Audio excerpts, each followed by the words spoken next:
కరీంనగర్ జిల్లా చొప్పదండి నియోజకవర్గంకు చెందిన రైతులు గంగాధర మండల కేంద్రం మధురానగర్ చౌరస్తాలో జాతీయ రహదారిపై ధర్నా చేయడానికి వస్తున్న క్రమంలో రైతులు మరియు బీఆర్ఎస్ నాయకులను పోలీసులు అడ్డుకుని స్టేషన్ కు తరలించారు.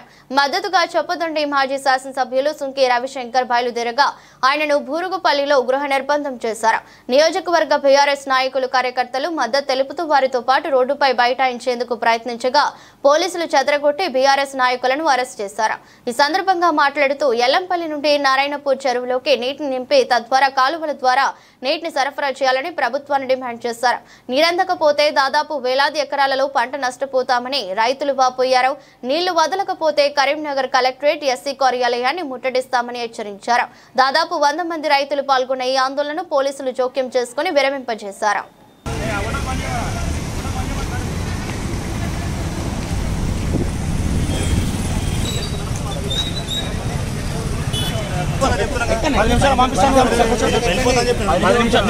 గంట అయింది చెప్పి అర్థమైందా? నీ గంట అయింది మహేష్ కూర్చోన్నాడు కూర్చో 10 నిమిషాలు పంపిస్తాం రాష్ట్ర కూర్చో.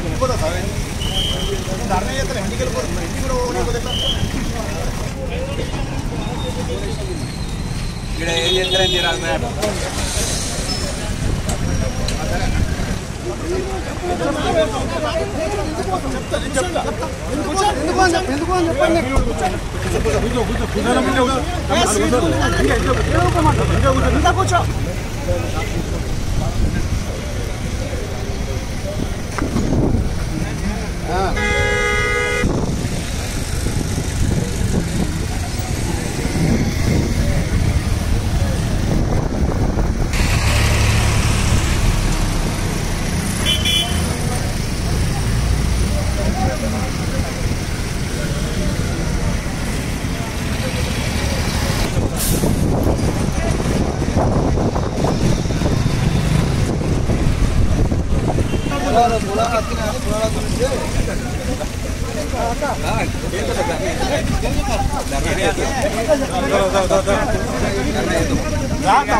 తెలంగాణ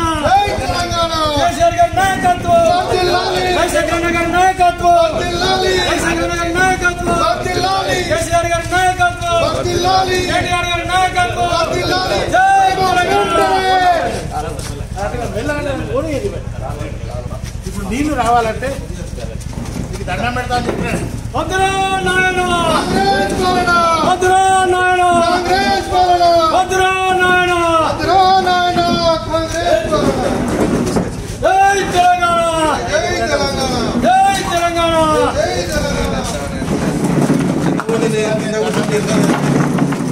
రైతులకు నీళ్లు కావాలి, పంటలన్నీ 1000 ఎకరాలు ఎండిపోతుంది. మీరు నన్ను వదిలిపెట్టండి. అసెంబ్లీ నడుస్తుంది, అసెంబ్లీలో తెలవాలి. ముఖ్యమంత్రి అట్లనే ఉన్నాడు, మంత్రి ఇట్లనే ఉన్నాడు. మా రైతులకు నీళ్ళు ఇవ్వాలని నేను డిమాండ్ చేస్తా ఉన్నా. 1000 ఎకరాలు ఎండిపోతున్నాయి, పంటలు ఎండిపోతున్నాయి, రైతులు ఆత్మహత్య చేసుకుంటారు. కనుక వెంటనే నీళ్లను విడుదల చేయాలని నేను డిమాండ్ చేస్తా ఉన్నా. పోలీసులు దయచేసి నీళ్లు కావాలని అడిగితే మోటార్లు ఉడవికపోతున్నారు, స్టార్టర్లు ఉడవికపోతున్నారు.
చొప్పదండి నియోజకవర్గంలోని 6 మండలాలలో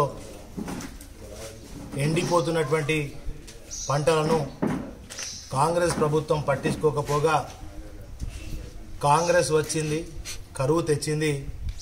ఇవాళ నీళ్లు కావాలని ఘర్షకుర్తిలో ఒక రైతు అడిగితే ఆయనకు సంబంధించిన మోటార్లు, స్టార్టర్లు అన్నీ కూడా ఉడవికి మరి భూమి మీద వేసినటువంటి పరిస్థితి వచ్చి అక్కడ పంటలు ఎండిపోతున్నాయి. పంటలు చొప్పదండి నియోజకవర్గంలో 1000 ఎకరాలు ఎండిపోతూ ఉంటే మరి ప్రభుత్వానికి దున్నపోతు మీద వానబడ్డట్టున్నది. డిసెంబర్ మాసం నుంచి ఇక్కడ రైతులు డిమాండ్ చేస్తూ ఉన్నారు. నారాయణపూర్ రిజర్వాయర్ ద్వారా నీటిని విడుదల చేయండి, చెరువులను నింపండి, కాలువల ద్వారా పంట పొలాలకు నీళ్లు ఇవ్వండి అని చెప్పి డిసెంబర్ మాసం నుండి బీఆర్ఎస్ పార్టీ కూడా పోరాటం చేస్తూ ఉన్నది. ఎన్నిసార్లు అడిగితే హౌస్ అరెస్టులు, మరి అరెస్టులు, కేసులు పెట్టుడు తప్ప ఇప్పటి వరకు మరి నీళ్ళు ఇచ్చినటువంటి పాపాన కాంగ్రెస్ ప్రభుత్వం పోలేదు. గత 10 ఏళ్లలో కేసీఆర్ గారి పాలనలో నేను కూడా ఎమ్మెల్యే ఉన్నటువంటి సందర్భంలో మరి 1 ఎకరం కూడా ఎండిపోకుండా బ్రహ్మాండంగా చివరి ఆయకట్టు వరకు నీళ్లు అందించి రైతులను కడుపులో పెట్టి కాపాడుకున్నాం. పంటలను బ్రహ్మాండంగా భూమికి బరువైతనంత పంట పండింది. కానీ వాళ్ళ కాంగ్రెస్ ప్రభుత్వం వచ్చిన తర్వాత రైతులను అరెస్ట్ అక్కడ గంగాధరలో ఇవాళ మరి వాళ్ళ కడుపు గాలి, వాళ్ళ యొక్క ఇబ్బందులు, పంటలు ఎండిపోయి 5 బోర్లు, ఒక రైతు 5 బోర్లు వేస్తే ఒక చుక్క కూడా నీరు రాలే. అంటే అదేవిధంగా మేము ఉన్నప్పుడు మరి బ్రహ్మాండంగా నీళ్ళు వచ్చినాయి, ఎక్కడ కూడా కరువు వచ్చిన పరిస్థితి రాలే, 1 ఎకరం కూడా ఎండలే. కానీ ఇవాళ కాంగ్రెస్ వచ్చి కరువు తెచ్చి ఇవాళ రేవంత్ రెడ్డి ప్రభుత్వం, కాంగ్రెస్ ప్రభుత్వం ఇక్కడ స్థానికంగా ఉన్నటువంటి ఎమ్మెల్యే కూడా ఆయనకు లేదు. ఎంతసేపు హైదరాబాద్లో ఉంటాడు, ఎటో తిరుగుతాడు తప్ప ఇక్కడ ప్రజల సమస్యలు కానీ రైతాంగ సమస్యలు కానీ పట్టించుకున్నటువంటి పరిస్థితులలో ఇవాళ ఇక్కడ స్థానిక ఎమ్మెల్యే లేడు. కనుక నేను ఒకటే డిమాండ్ చేస్తా ఉన్నా, ఇప్పటికైనా ఎండిపోయిన పంటలకు ఎకరాన 20,000 రూపాయలను నష్టపరిహారాన్ని అందజేయండి. ఎకరాన 20,000 రూపాయల నష్టపరిహారాన్ని అందజేయండి. పెట్టుబడి పెట్టిండు, మరి ఇవాళ నోటికాడికి వచ్చిన బుక్క 6 కాలం రైతన్న కష్టపడి మరి ఇవాళ నోటికాడికి వచ్చిన బుక్క ఎత్తుకపోయినట్టుగా ఇలా మరి పొట్టకొచ్చినటువంటి వడ్లన్నీ కూడా ఎండిపోయి ఇవాళ చాలా ఇబ్బందులు రైతులు ఎదుర్కొంటున్నటువంటి సందర్భంలో వెంటనే నారాయణపూర్ ద్వారా నీళ్లను విడుదల చేయండి, చెరువులను నింపండి, కాలువల ద్వారా నీటిని అందజేసి ఉన్న పంటలన్నా అసలు రైతులు 10 ఎకరాలు ఉంటే 4 ఎకరాలు 3 ఎకరాలే వేసుకున్నారు.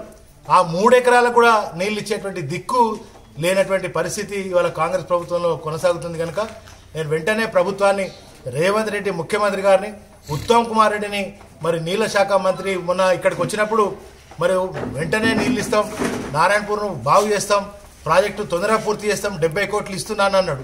70 కోట్లు కాదు, 7 కొత్తలు కూడా ఇవ్వాలి ఇప్పటి వరకు.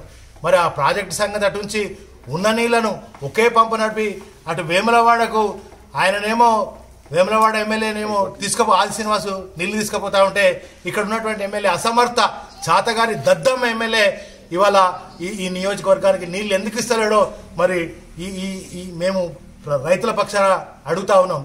మరి అక్కడ వేములవాడ ఎమ్మెల్యేనో నీళ్లు తీసుకుపోతాడు, ఈ చాతగారి దద్దమ్మనేమో ఇక్కడ ఎకరాలకు ఎకరాలు ఎండిపోతా ఉంటే నిమ్మకు నీరెత్తినట్టు అసలు పట్టించుకున్నటువంటి పాపాన పోతున్నాడు. కనుక కాంగ్రెస్ ప్రభుత్వాన్ని ఉత్తమ్ కుమార్ రెడ్డి మాటలన్నీ ఉత్తయ్యేనా అని నేను అడుగుతూ, అదేవిధంగా వెంటనే మా వాళ్ళు ధర్నా చేసినటువంటి రైతాంగాన్ని, మా బీఆర్ఎస్ పార్టీ నాయకులందరినీ కూడా వెంటనే అరెస్ట్ చేసినటువంటి వాళ్ళను విడుదల చేయాలని చెప్పి డిమాండ్ చేస్తూ, ఇది ప్రజాస్వామ్యం కూనీ జరుగుతూ ఉంది, ఇక్కడ ప్రజాస్వామ్యం నడుస్తలేదు, ఎమర్జెన్సీ పాలన ఈ తెలంగాణ రాష్ట్రంలో రేవంత్ రెడ్డి పాలనలో కాంగ్రెస్ ప్రభుత్వం నడుస్తూ ఉంది. నిండు అసెంబ్లీ జరుగుతూ ఉంది. ఇప్పుడు మీకు చిత్తశుద్ధి ఉంటే ఇప్పుడనే అధికారులను ఆదేశించండి అసెంబ్లీలో. మరి ఇక్కడ ఉన్నటువంటి ఈ స్థానిక ఎమ్మెల్యే కూడా అసెంబ్లీలో అరే చాతగాని దద్దమ్మ వెధవ నువ్వు అక్కడ అసెంబ్లీలో మాట్లాడు రైతాంగం కోసం నేను డిమాండ్ చేస్తా ఉన్నా. రైతులు ఇక్కడ ఆత్మహత్యలు చేసుకునే పరిస్థితుల్లో పంటలన్నీ ఎండిపోతా ఉన్నాయి. కనుక నువ్వు వెంటనే మరి నీళ్లు ఇవ్వాలని చెప్పి రేవంత్ రెడ్డి ముఖ్యమంత్రి గారిని డిమాండ్ చేస్తూ, అసెంబ్లీ సెక్షన్ల లోపు మళ్ళీ కనుక నీళ్లు ఇవ్వకపోతే, ఎండిపోయిన పంటలకు పరిహారం అయిపోతే మళ్ళీ రైతుల పక్షాన కొట్లాడతాం, బరాబర్ పోరాడతామని చెప్పి డిమాండ్ చేస్తా ఉన్నాం.